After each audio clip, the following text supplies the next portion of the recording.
Hello everyone. आज हम बात करेंगे प्रिंसिपल ऑफ लर्निंग के बारे में, यानी कि अधिगम के सिद्धांत के बारे में। अधिगम की जब बात करते हैं तो जनरली हम अधिगम को कहते हैं सीखना, लेकिन हमारी जो मनोविज्ञान की भाषा है उसमें अधिगम का अर्थ लिया गया है सीखना और सिखाना।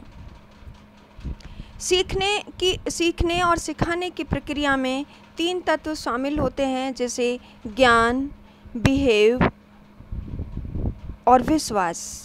Knowledge, behave and believe. यानी कि ज्ञान में परिवर्तन, व्यवहार में परिवर्तन और विश्वास में परिवर्तन, यही अधिगम की प्रक्रिया है। अब हम बात करते हैं थॉर्नडाइक के सिद्धांत के बारे में। थॉर्नडाइक के सिद्धांत को संबंधवाद के सिद्धांत के नाम से जाना जाता है। इस सिद्धांत के कई और नाम भी हैं, जैसे उद्दीपन अनुक्रिया का सिद्धांत, प्रयास एवं त्रुटि का सिद्धांत, संयोजनवाद का सिद्धांत, अधिगम का बंध सिद्धांत, प्रयत्न एवं भूल का सिद्धांत और SR थ्योरी। हम हमारी क्लास के दौरान यानी कि BEd, DLEd, शिक्षा शास्त्री आदि शिक्षण संस्थाओं में जब कभी सिद्धांतों की बात आती है तो हम उनकी थ्योरी पढ़ा देते हैं, सिर्फ कि थॉर्नडाइक ने एक भूखी बिल्ली ली, उसको एक पिंजरे में बंद कर दिया और पिंजरे में बंद करने के बाद उसके बाहर एक भोजन की प्लेट रख दी। भूखी बिल्ली थी तो उसने लगातार उछल कूद शुरू की और अचानक से दरवाजे का पिंजरा खुला और भोजन प्राप्त कर लिया। यहाँ से आगे हमारे शिक्षकगण बात नहीं करते हैं। अब चूँकि हम शिक्षक हैं, आप और हम दोनों ही शिक्षक हैं, तो हम इसका जो मूल भाव है, जो मूल अर्थ है, उसके बारे में बात करते हैं। सबसे पहले तो आप ये जान लें कि यह सिद्धांत एडवर्ड एल थॉर्नडाइक ने दिया, जो कि अमेरिकन मनोवैज्ञानिक थे। यह सिद्धांत सन 1913 में उन्होंने अपनी पुस्तक शिक्षा मनोविज्ञान में दिया। प्रयोग जैसा कि आपको सबको पता है भूखी बिल्ली पर किया था, और भोजन के रूप में यानी उद्दीपक के रूप में जो टुकड़ा रखा गया था वो मछली का टुकड़ा रखा गया था। इन्होंने क्या किया कि एक भूखी बिल्ली ली, उसको एक पिंजरे में बंद कर दिया, बाहर एक मछली का टुकड़ा रख दिया। अब चूँकि बिल्ली भूखी थी तो वह लगातार उछल कूद करने लगी।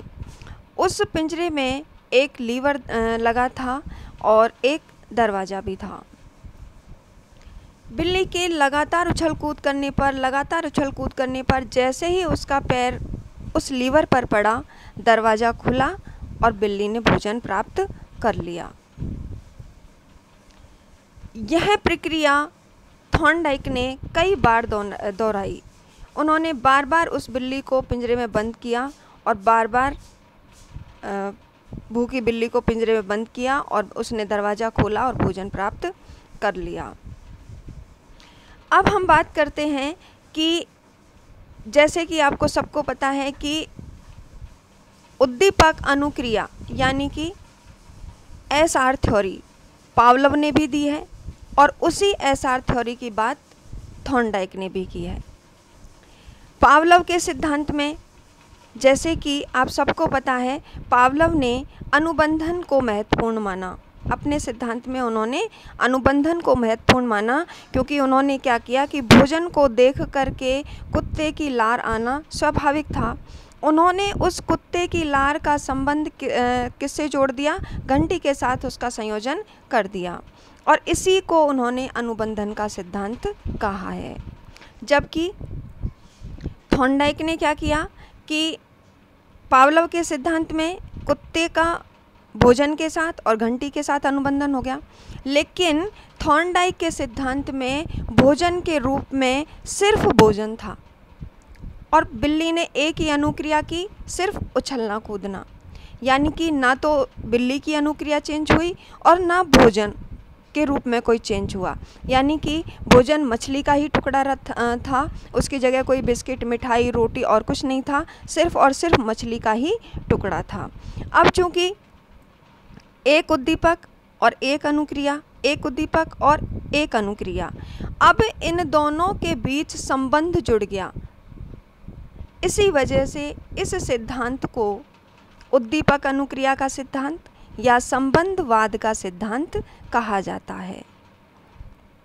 क्योंकि भूखी बिल्ली ने एक ही काम किया था, सिर्फ उछलना कूदना, भोजन एक ही था, यानी कि उद्दीपक भी एक ही प्रकार का था, तो दोनों के बीच संबंध जुड़ गया और इसी वजह से इस सिद्धांत को उद्दीपक और अनुक्रिया का सिद्धांत या संबंधवाद का सिद्धांत कहा जाता है। नेक्स्ट हम बात करते हैं कि इस सिद्धांत में एक और बात हुई थी कि जब पहली बार भूखी बिल्ली को पिंजरे में बंद किया गया तो वह जब उछल कूद कर रही थी तो ज़्यादा उछल कूद कर रही थी, यानी कि उसमें समय ज़्यादा लग रहा था। जैसे 10 मिनट के समय की हम बात करें तो 20 बार उछल रही थी, फिर उसके बाद उसको भोजन प्राप्त हो रहा था। इसके बाद उन्होंने थॉर्नडाइक ने लगातार उसको कई बार बंद किया गया, तो उसके जो असफल प्रयास थे उनमें लगातार कमी होती गई और समय भी कम लगता गया। इसी प्रकार से हम बात करते हैं तो कक्षा में जब भी हम पढ़ाते हैं, जब भी या कोई कार्य करते हैं, जब भी कोई नया अधिगम करते हैं, तो जब हम पहली बार किसी कार्य को करते हैं तो उसमें समय ज़्यादा लगता है और प्रयास भी ज़्यादा होते हैं, लेकिन धीरे धीरे समय और इन असफल प्रयासों में कमी आती जाती है। इसी के कारण इस सिद्धांत का नाम प्रयास और त्रुटि का सिद्धांत पड़ा, क्योंकि बिल्ली को जब पहली बार बंद किया गया तो उसके असफल प्रयास ज़्यादा थे, धीरे धीरे उसको कई बार बंद किया गया तो उसके असफल जो प्रयास थे उनमें कमी आती गई। ऐसे ही समय में भी कमी आती गई, क्योंकि पहले वो 10 मिनट का समय ले रही थी, अब वो 1 मिनट में ही उसने सीख लिया था कि इस लीवर पे मेरा पैर जाएगा और दरवाज़ा खुलेगा और मैं भोजन प्राप्त कर लूँगी। यानी कि बिल्ली ने सीख लिया था कि इस लीवर पर पैर गिरने से ये दरवाज़ा खुलता है और मैं भोजन प्राप्त कर सकती हूँ। तो इस सिद्धांत को प्रयास और त्रुटि का सिद्धांत कहा जाता है।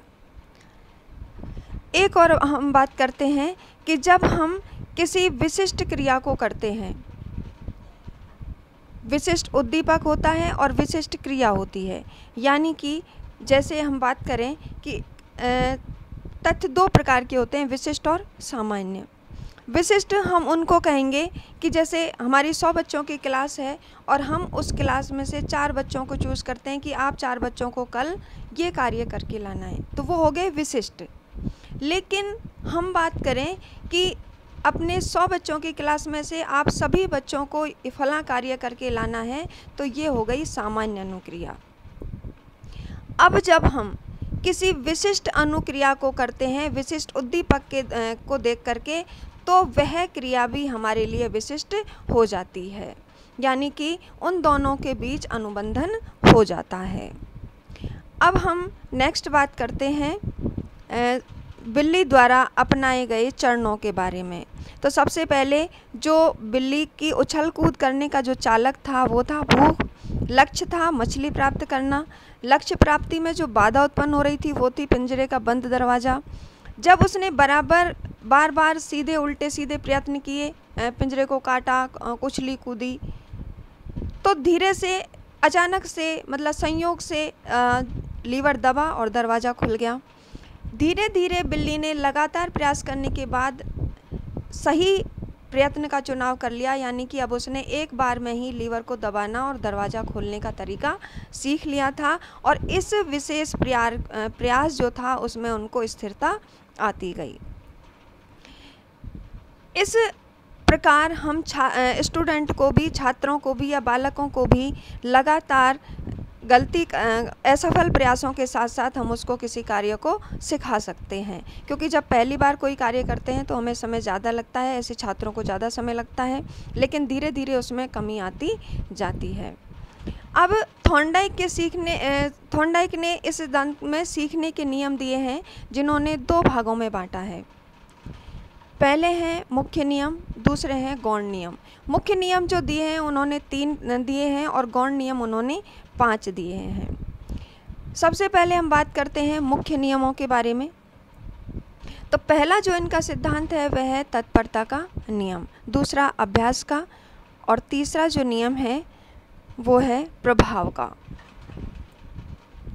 तत्परता की बात करें तो आप लोग महसूस कर सकते हैं कि जिस कार्य को हम मन से करने के लिए तैयार होते हैं, यानी ऐसा कोई भी कार्य जिसके लिए हमारे सीने में बिल्कुल आग धधकती हो, यानी कि हम बिल्कुल उसको दिल से सीखने के लिए तैयार हो जाएं या करने के लिए तैयार हो जाएं, तो ऐसी कोई वो नहीं है कि हम उस कार्य को नहीं सीख सकते। तो ऐसे ही यदि छात्र किसी कार्य को सीखने के लिए मन से तत्पर होते हैं, इच्छा से तत्पर होते हैं, तो वह उस कार्य को शीघ्र सीख लेते हैं। लेकिन जैसे कि आज हम बात करते हैं कि लगातार मम्मी पापा कहते रहते हैं कि पढ़ो पढ़ो पढ़ो, लेकिन जब तक छात्र की इच्छा नहीं होगी, जब तक वो मन से तैयार नहीं होगा, हम उसको नहीं पढ़ा सकते। जैसे कि एक घोड़े को तालाब तक तो ले जा सकते हैं, लेकिन उसे पानी नहीं पिला सकते। तो ये था तत्परता का नियम। नेक्स्ट है अभ्यास का नियम। अभ्यास के नियम की बात करें तो अभ्यास के नियम में कि जिस कार्य को हम बार बार करते हैं, यानी जिस कार्य को करने के लिए हम बार बार अभ्यास करते हैं, तो वह कार्य हमारे लिए सरल हो जाता है। और जब हम किसी कार्य को सीखने का अभ्यास नहीं करते तो हम उसको भूल जाते हैं। इस नियम को उपयोग और अनुपयोग का नियम भी कहा जाता है। यानी जो कार्य हमारे लिए उपयोगी होते हैं हम उनके लिए बार बार प्रयास करते हैं, हम उनको सीख जाते हैं, और जो अनुपयोगी होते हैं हम उनके लिए प्रयास नहीं करते और हम उनको नहीं सीख पाते। इसमें एक कहावत भी है कि करत करत अभ्यास के जड़मति होत सुजान, रस्सी आवत जात है सिल पर परत निशान। ये उसी पर आधारित है कि अभ्यास करने से इंसान सीख जाता है। नेक्स्ट है प्रभाव या परिणाम का नियम। ये थॉर्नडाइक की थ्योरी का सबसे इम्पॉर्टेंट नियम है। जब भी क्वेश्चन निकल कर के आता है तो इस प्रभाव और परिणाम के नियम से अक्सर निकल कर के आता है। इस नियम को संतोष तथा असंतोष का नियम भी कहते हैं। अर्थात जिन कार्यों को करने से हमें संतोष की प्राप्ति होती है, यानी ऐसे कार्य जो हमारे लिए सुख प्राप्ति के लिए कार्य करते हैं या सुख प्राप्त होता है, उन कार्यों को हम बार बार दोहराना चाहते हैं। और इसके विपरीत जिन कार्यों को करने से हमें दुख या असंतोष मिलता है, उन कार्यों को हम दोबारा नहीं करना चाहते। इसके बाद हम बात करेंगे थॉर्नडाइक के गौण नियमों के बारे में। पहला है बहुप्रतिक्रिया का नियम। बहुप्रतिक्रिया के नियम से तात्पर्य है कि जब प्राणी के सामने कोई परिस्थिति या समस्या उत्पन्न हो जाती है तो वह उसके समाधान के लिए विभिन्न प्रकार की क्रियाएं या प्रतिक्रियाएं करता है, और वह उस प्रतिक्रिया को तब तक करता रहता है जब तक कि उसका समाधान प्राप्त नहीं हो जाता। नेक्स्ट है मनोवृत्ति का नियम। मनोवृत्ति के नियम की बात करें तो यह मानसिक विन्यास के नियम के नाम से भी जाना जाता है। इस नियम के अनुसार जिस कार्य के प्रति हमारी जैसी अभिवृत्ति या मनोवृत्ति होती है, उसी अनुपात में हम उस कार्य को सीख पाते हैं। यानी कि एक कार्य तो ऐसा होता है कि उसके लिए हम तैयार रहते हैं, नहीं ये तो हमें सीखना ही है। दूसरा एक ऐसा होता है कि हम सीख लेंगे, यानी कि हम उसको इग्नोर कर देते हैं या उसके सीखने के लिए कम प्रयास करते हैं। नेक्स्ट है आंशिक क्रिया का नियम। इस नियम के अनुसार किसी कार्य या समस्या को या किसी विषय वस्तु को छोटे छोटे भागों में बांट करके जब हम इस पे कार्य करते हैं तो वह कार्य हमारे लिए सरल यानी सुविधाजनक बन जाता है। और जब टुकड़ों में बांट करके किसी चीज़ को हम पढ़ते हैं या समस्या हो तो समाधान करते हैं तो वह कार्य हमारे लिए सरल हो जाता है।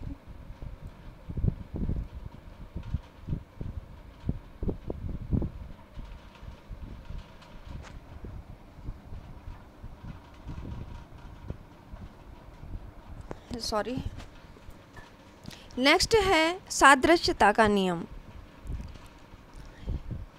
इस नियम को आत्मीकरण का नियम भी कहते हैं, यानी कि जब प्राणी के सामने कोई नवीन समस्या या परिस्थिति उत्पन्न हो जाती है तो वह पूर्व में हुई नवीन परिस्थिति या जो पूर्व में उसके साथ जो अनुभव था उस समस्या को याद करके और उस समस्या का समाधान प्राप्त करने का प्रयास करता है। यानी कि अनुभव के आधार पर जो कार्य किया जाता है वह सादृश्यता अनुक्रिया के नियम पर आधारित होता है। यानी कि हमारे सामने कोई परिस्थिति आई और हमने देखा कि हमारे सामने पहले भी ऐसी परिस्थिति आ चुकी है और जिस प्रकार हमने उसका समाधान किया उसी प्रकार हम अब प्रयास करेंगे। नेक्स्ट है साहचर्य परिवर्तन का नियम। इस नियम के अनुसार एक उद्दीपक के प्रति होने वाली अनुक्रिया बाद में किसी दूसरे उद्दीपक से भी होने लगती है। यानी कि पहले की गई क्रिया को उसी के समान दूसरी परिस्थिति में उसे करना। इसमें क्रिया का स्वरूप तो वही रहता है परंतु परिस्थिति बदल जाती है। कि जैसे आप साइकिल चलाना जानते हैं या स्कूटी चलाना जानते हैं तो आप कार चलाना भी सीख सकते हैं। तो ये जो नियम है वो है साहचर्य के नियम पर आधारित। Thank you.